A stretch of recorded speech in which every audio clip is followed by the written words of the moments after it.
Mga paps, magandang tanghali mga kapaps.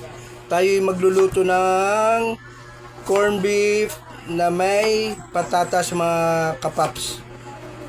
Gigisa lang natin yung patatas. Tapos lagyan natin ng corn beef mga kapaps.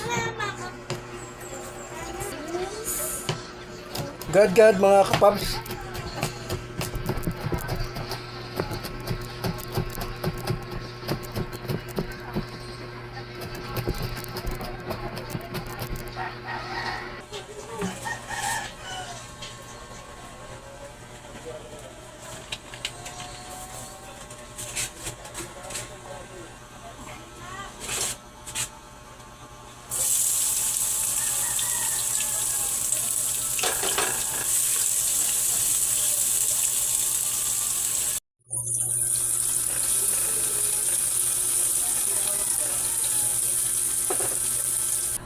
Yan guys, nilagay na natin yung corn beef.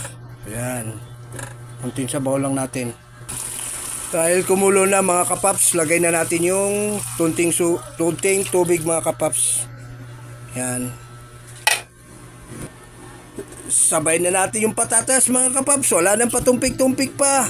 Para mabilis, tanghali na, gutom na mga kapaps.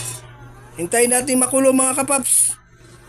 Okay na mga kapaps, luto na ang ating corn beef na ginisa na may patatas mga kapaps. Okay mga kapaps, tikman na natin. Kain na tayo tanghalian mga kapaps.